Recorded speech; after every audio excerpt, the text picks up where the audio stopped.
Today I've taken a road trip to the Wings of Honor Museum at the historic Walnut Ridge Army Airfield. I'm going to go inside and talk to the president and founding member, Harold Johnson, about the history of this museum and why he thinks you should come check it out.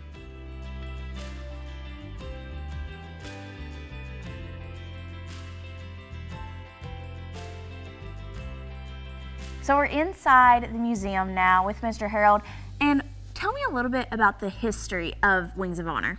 Well, we started back in 1999 to preserve the history of the Walnut Ridge Army Airfield, and here we are 23 years later, still going. And I feel like most people don't know that in this small town in Region 8 that there was a base for training all these pilots. Right.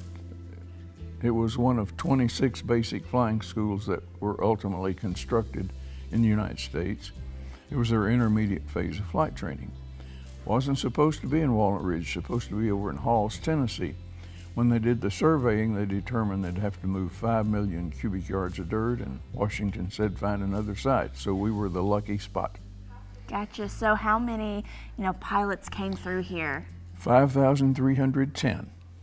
Construction started in June of 42, started flight training in October of 42. So things were moving rather quickly there.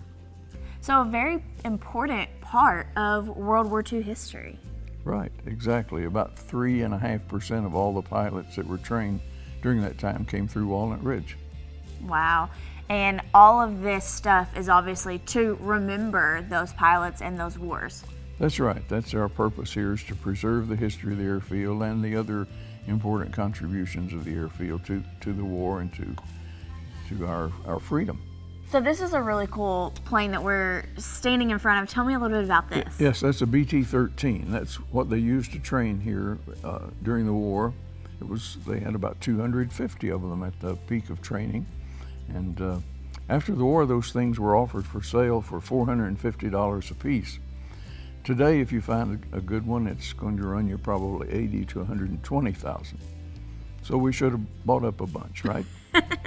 Can you talk to me a little bit about what I'm going to see as far as exhibits when I walk around? Yes, we have an exhibit about well, first of all, we have a scale model of the airfield so folks can see what it looked like. It was the largest in the Southeast Training Command, covered 3,096.22 acres, had 5 auxiliary fields. So then after you leave there, we go through a maze, and we have hard times showing the kids what life was like for Grandma and Grandpa back in those days. We have a prelude to war showing what was going on in Europe and Asia before we got into the war. Have Pearl Harbor exhibit, a mobilization and production exhibit, and we have an exhibit about the Army Air Forces and about aviation cadet training, and then about Arkansas in World War II, women in World War II, and the World War II battles, just a lot of things.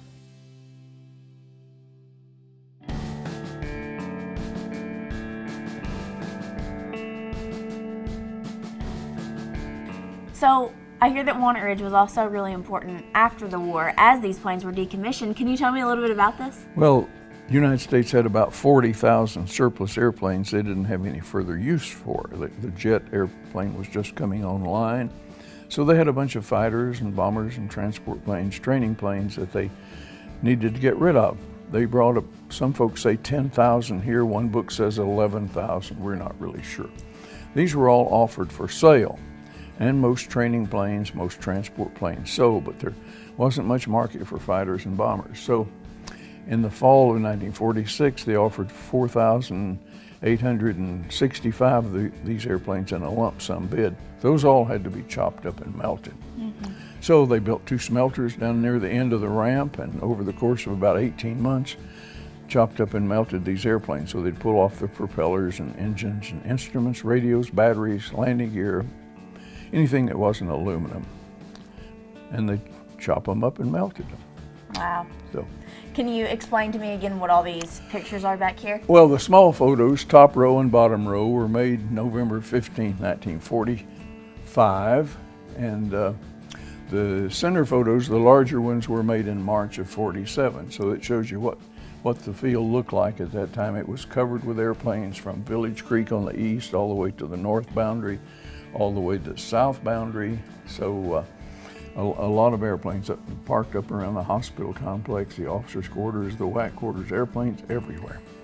And just waiting to be destroyed, most of them, right? Yes, they were. Gotcha. So Harold, just to ask you, this is a volunteer basis. It's all run by donations here at the museum. Tell me a little bit about why you stick around and do what you do here at the museum. Well, we moved here in 1946 when I just turned 11 and moved into an apartment, had airplanes parked in our front yard. So I kind of grew up playing in the airplanes and seeing the airport develop, over the years, and the military move out, civilian move in, and so it's been an important part of my life. And so I felt the history was very important, should be preserved, so that's why a group of us got together 23 years ago and formed the museum. And somebody's got to do the work, and so if someone else wants to come in, I've been at it 23 years and 87, so it would be nice to have some more volunteers, some younger blood. And so why do you feel like it's so important for the younger generations like me to come and see everything that's inside this museum? Well, I think you need to know why you have your freedom today.